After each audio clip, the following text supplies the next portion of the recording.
आज दर्शनाला आलाय, काय वाटतंय? खूप छान, खूप छान. माझ्याकडे शब्द नाही आहेत. खरं तर मला खूप दिवसांपासून यायचं होतं, परंतु मला येता येणं काही शक्य झालं नव्हतं. आणि मला वाटतं वर्षभराच्या गॅपने मी आज आले असेन पंढरपूरला.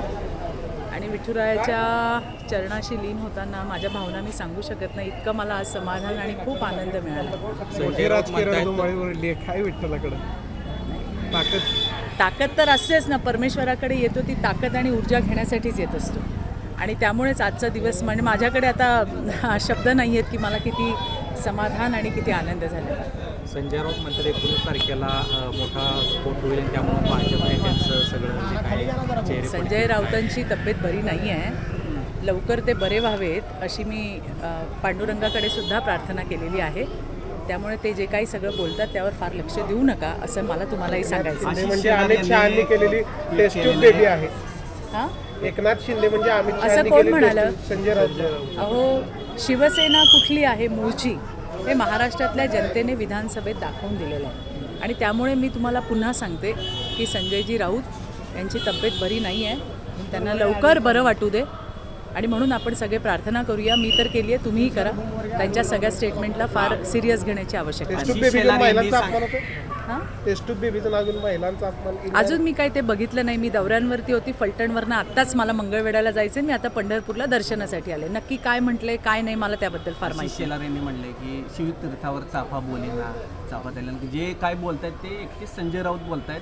प्रत्यक्षात ठाकरे बंधूंच्या मध्ये जी काही पॉलिटिकल चर्चा व्हायला पाहिजे ती होत. हो, हे खरंच आहे ना. ते ज्यांनी ते म्हणजे आतापर्यंत मी जे पाहतीये तर दोघं भाऊ अजून काही बोलत नाही आहेत. ते बोलतील, जेव्हा बोलतील तेव्हा बघू.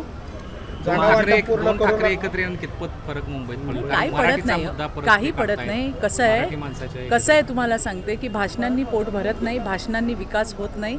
लोकांना डेव्हलपमेंट हवी असते आणि ती गतिमान सरकार 1 वर्षामध्ये आपण बघितलं की सन्माननीय मुख्यमंत्री देवाभाऊच्या नेतृत्वामध्ये महाराष्ट्राने जी प्रगती घेतली आहे, मुंबईमध्ये जी प्रगती झाली आहे, हे मुंबईतला मराठी माणूस असेल किंवा इतरही सगळे मुंबईकर हे सगळे पाहतायत. आणि त्याच्यामुळे कोण येतं आहे, किती जण एकत्र येतात याच्याने फरक पडत नाही. मला असं वाटतं की लोक विकासाला, लोक डेव्हलपमेंटला मत देतात आणि तो विकास आणि ती डेव्हलपमेंट देवाभाऊंनी करून दाखवलेली आहे. प्रज्ञा सातव पक्षात यायला लागल्या. अजून किती मोठं इनकमिंग राहील मला काही कल्पना नाही आहे. मी आत्ताच बातमी ऐकली. त्या माझ्यासोबत सहकारी आहेत विधान परिषदेमध्ये. त्यामुळे तर येत असतील तर आनंदच आहे, स्वागत त्यांचं.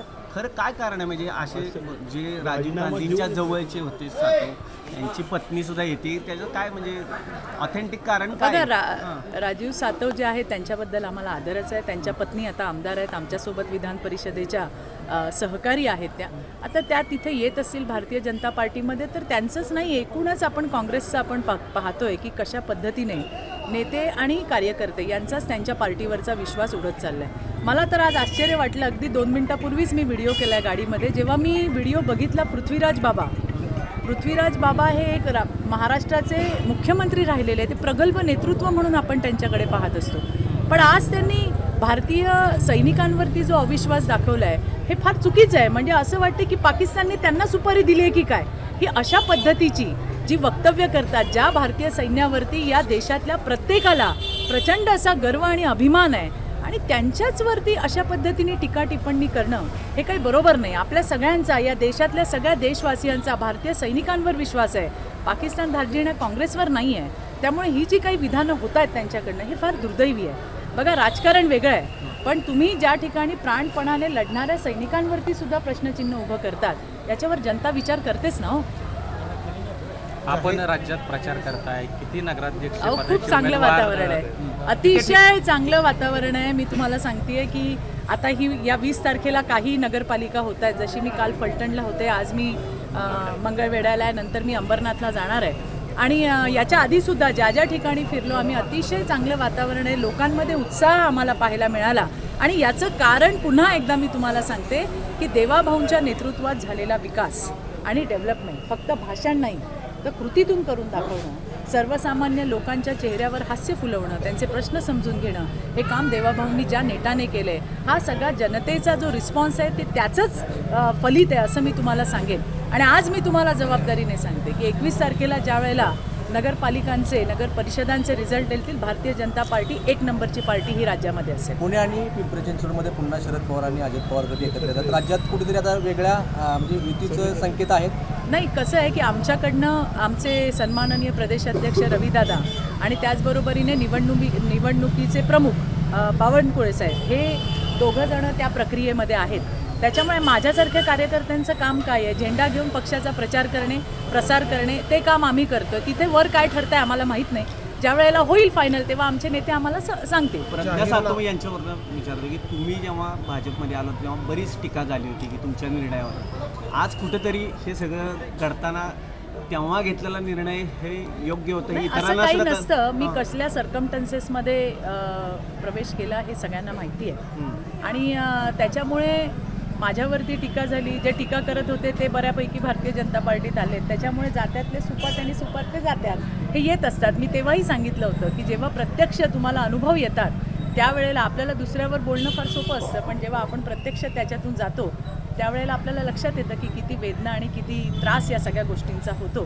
पण जाऊ देत, माझा तर आता 7 वर्ष झाली मी भारतीय जनता पार्टीमध्ये आहे आणि मी खूप समाधानी आहे. मी खूप खुश आहे की डेव्हलपमेंट करणाऱ्या पार्टीसोबत आज त्या ठिकाणी आपण जातोय, ज्याला महाराष्ट्रातच नाही संपूर्ण देशामध्ये उत्स्फूर्त असा प्रतिसाद लोकांचा आहे. काय जाहीरनाम्यात काय असतं? काय आपल्याला काय माहिती आता, 25 वर्ष त्यांच्याकडे महानगरपालिका होती, त्यावेळेला त्यांनी तिथे काय उजेड पडला हे सगळ्या मुंबईकरांनी पाहिलेलं आहे. त्याच्यामुळे मी तुम्हाला हेच सांगते की भाषणांनी पोटं भरत नाहीत दादा, विकासाने भरतो.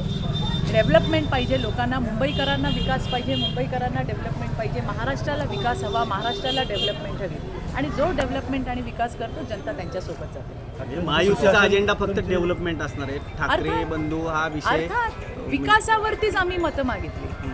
जो आम्ही काम केलंय त्याच्यावरतीच आम्ही बोलतोय. ज्या पद्धतीने इन्फ्रास्ट्रक्चर आज तुम्ही बघितलं आहे मुंबईमध्ये असेल किंवा राज्यामध्ये असेल. मी आता फलटणवरनं पंढरपूरला आले, मी किती वेळात आले हो. काय रस्ते केलेत, काही ठिकाणी रस्त्याचं काम चालू होतं, एकदम टकाटक रस्ता आहे. आता इथून मी मंगळवेढ्याला जाणार आहे, मी 20 मिनिटात पोहोचणार आहे. कशी पोहोचणार मी, कारण रस्ते इतके चांगले केलेले. हीच डेव्हलपमेंट लोकांना हवी आहे ना.